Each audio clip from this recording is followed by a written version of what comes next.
Ça va faire un bon moment que j'ai pas fait ce type de vidéo là sur la chaîne, et là on va vraiment se faire plaisir et on va parler mythologie issue de la série Kingdom Hearts.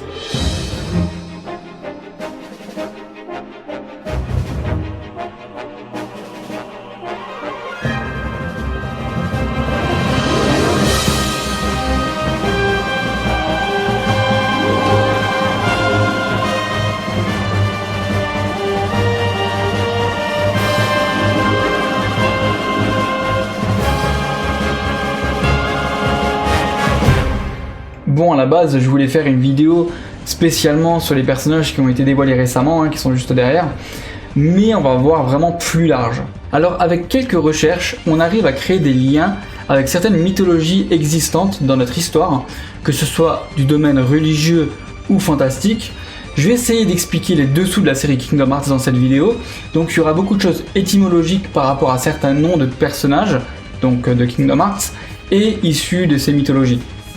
Alors, pour commencer, on va parler du mythe de la création, donc c'est une cosmogonie. Et là vous allez me dire, mais qu'est-ce qu'une cosmogonie, Jamy? Bon, je voulais vous sortir une barbe et tout, mais bon, elle est déjà bien grise, donc on va oublier. C'est issu du grec cosmo qui signifie monde, et gon qui signifie engendrer. C'est un récit symbolique dans la façon dont le monde a commencé, alors que dans l'usage populaire, le terme mythe fait souvent référence à des histoires fausses ou fantaisistes. Et dans les différentes cultures, on attribue souvent divers degrés de vérité à leur mythe sur la création. Et c'est assez marrant de rebondir là-dessus, car dans la série Kingdom Hearts, la vérité en fait, que ce soit dans nos théories ou même dans la série elle-même, ce sentiment de vérité est assez abstrait en fait, on le comprend pas vraiment. Et je sais même pas si en ayant jouer à tous les jeux, on comprenne vraiment le sens symbolique que représente en fait l'histoire de Kingdom Hearts dans son entièreté. Et il y a un passage très pertinent avec le personnage de Maître Xehanort dans Kingdom Hearts 3 qui définit bien cette mentalité créationniste par rapport au néant. The world began in darkness, and from that darkness came light. From the light came the people. And the people had hearts. Evil burgeoned in those hearts, begetting more darkness. And the darkness spread across the world like a plague. The light, the symbol of the world's hope, was devoured by shadow, leaving nothing but ruin and utter failure.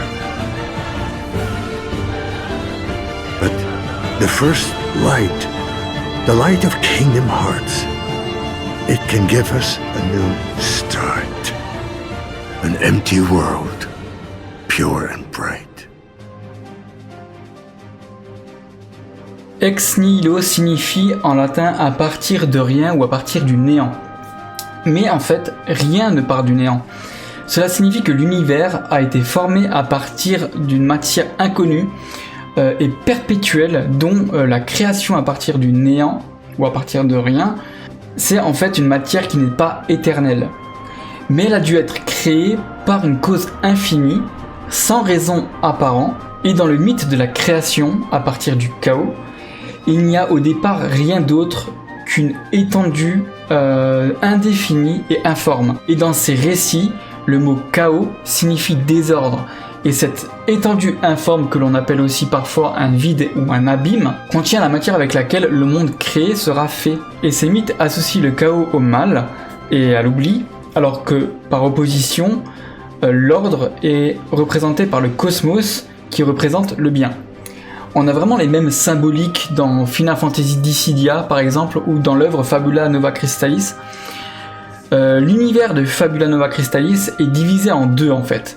Le monde visible où résident les vivants et le monde invisible, celui des morts. Et dans Kingdom Hearts, on a toujours ce principe de monde divisé, que ce soit par rapport à l'ensemble de l'histoire vis-à-vis de Kingdom Hearts, du Kingdom Hearts, ou des différentes réalités qui subsistent dans le monde de Kingdom Hearts.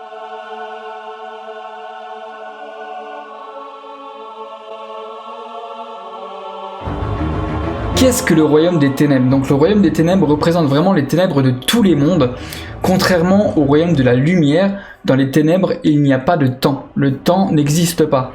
Par conséquent, toute personne qui est piégée dans le royaume des ténèbres ne vieillit pas et n'a pas besoin de nourriture ni de sommeil. Et ce monde dispose d'une Keyblade spéciale, la Kingdom Key D, donc la chaîne royale inversée, une Keyblade spécifiquement liée aux ténèbres de ce monde, et c'est Mickey qui la manie. Il s'en sert pour fermer la porte qui lie le monde des ténèbres au monde de la lumière dans le premier Kingdom Hearts. Dans le rapport secret d'Ansem numéro 5, il y a une citation. Si une personne résonne fortement avec l'obscurité décède, son âme se retrouve coincée dans le monde des ténèbres. Et donc c'est un lien vraiment directement avec notre réalité à nous et nos croyances par rapport à un purgatoire, par rapport à un enfer ou ce genre de choses. Le royaume de la lumière est un plan d'existence composé principalement donc de lumière et constitue près de la moitié de l'univers de Kingdom Hearts si on veut. Similaire au royaume des ténèbres, il a aussi une clé spécifique représentée donc par Chaîne Royale qui a choisi Sora dans le premier Kingdom Hearts, et Sora aidera donc le roi Mickey à fermer le Kingdom Hearts pour empêcher l'afflux de ténèbres dans le monde de la lumière dans le premier Kingdom Hearts. Et on peut supposer que la plupart des mondes accessibles par vaisseau Gumi se trouvent donc dans le royaume de la lumière et où sont liés à celui-ci.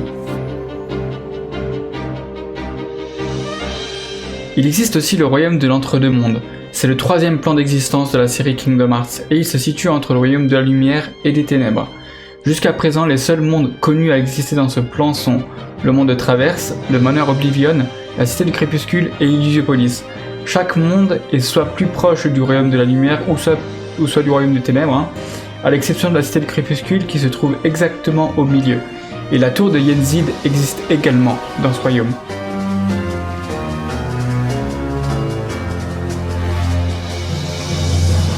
Et il y a aussi le royaume du sommeil que l'on a pu voir dans Dream Drop Distance. Ce sont donc des mondes qui sont tombés dans l'obscurité mais qui n'ont pas été entièrement ressuscités. Et cela a créé des barrières que même les sans cœurs ne peuvent pas franchir. Par contre, il y a une nouvelle forme d'obscurité qui est apparue dans ces mondes endormis, connue sous le nom des Dream Eaters. La nature des mondes endormis est assez complexe, le temps n'a pas d'importance en fait dans ces mondes-là. Ils sont dans une sorte de stase comme dans un rêve, et qui décrivent des événements qui se sont produits dans les mondes avant qu'ils ne subissent les ténèbres, donc avant qu'ils ne se fassent consumer. Retournons sur l'acte de création et à la mise en ordre du désordre. Qu'est-ce qu'il faut comprendre par là? On retrouve cette interprétation dans beaucoup de différentes cultures. On croit qu'à un moment donné, les forces préservant l'ordre s'affaibliront et le monde sera à nouveau englouti, on va dire, dans l'abîme. Le mythe de la création du premier chapitre, par exemple, de la Genèse, représente bien cet exemple.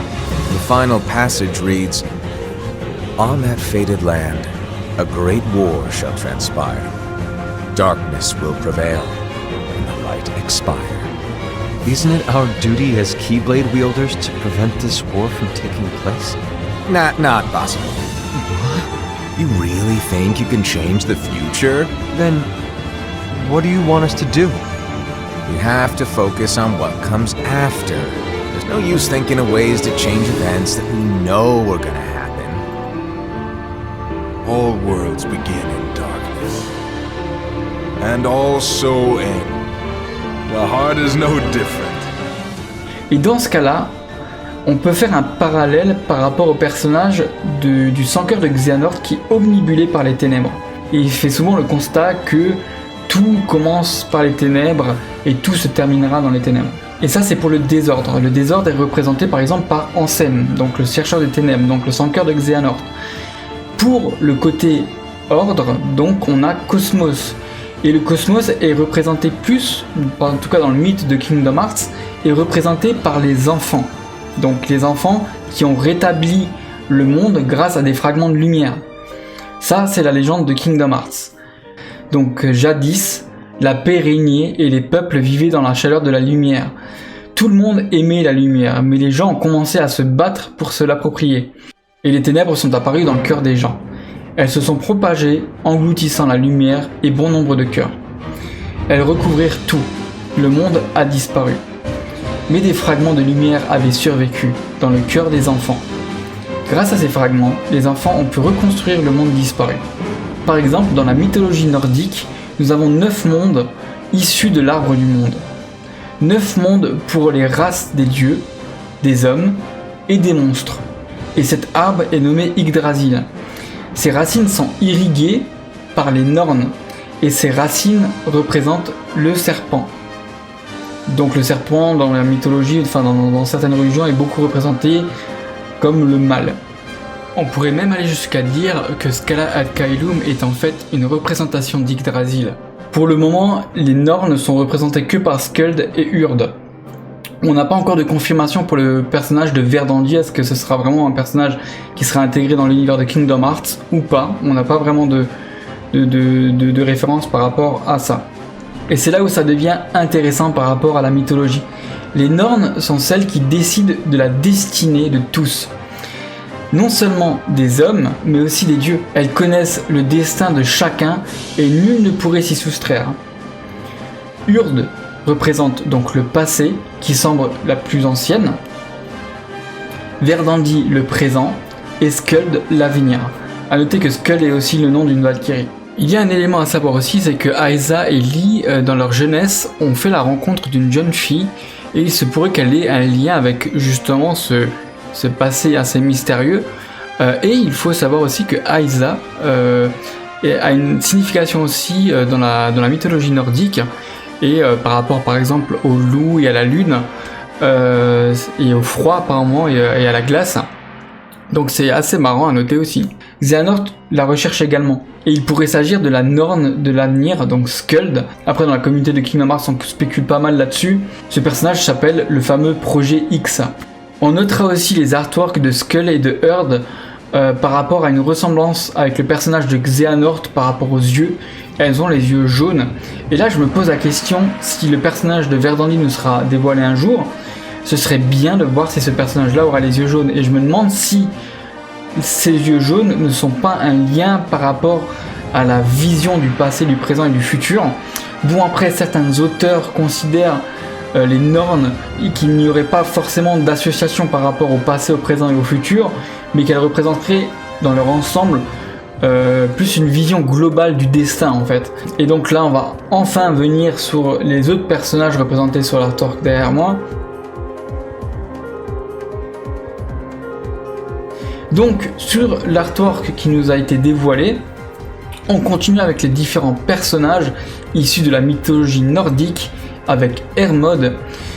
Son nom Hermod donc signifie vaillant au combat et il est le fils d'Odin et de Frigg. Il était un messager divin et dans la mythologie il se porta même volontaire pour voyager jusqu'au monde des enfers. J'aime beaucoup ce personnage là car il incarne une forme de noblesse assez chevaleresque un petit peu, et puis il a la classe quoi. Et ce serait marrant qu'il se rende dans le domaine des ténèbres, comme dans la mythologie. Ensuite on a le personnage de Bragi, qui dans la mythologie nordique est le dieu de la poésie. Et j'adore son air étrange et un peu dérangeant, avec un regard un peu vicieux. Il me fait grave penser à Vi dans Devil May Cry 5. Et du coup on a déjà vu le personnage de Urd, et qui est donc une des 3 Norns du destin. Et on va enchaîner sur le personnage de Vor. Vor est une déesse de la mythologie nordique, elle est associée à la sagesse. Vor avait aussi le don de la providence et de bien préparer l'avenir. Elle est sage et curieuse, si bien que personne ne peut rien lui cacher. Je la trouve trop choupie. Voilà, je pense que j'ai fait le tour des personnages qui nous ont été dévoilés sur le jeu Dark Road. Et quelle frustration que de savoir que l'on aura ça sur téléphone. Franchement, c'est vraiment la tristesse. Square Enix est très friand des mythologies. Et je le suis aussi vraiment beaucoup. J'adore l'histoire, j'adore tout ce qui a trait à la mythologie. Et bien sûr, Square Enix n'est pas la seule compagnie à utiliser ces mythologies. On a plein de références sur le sujet dans la pop culture en général. On pourrait se poser la question...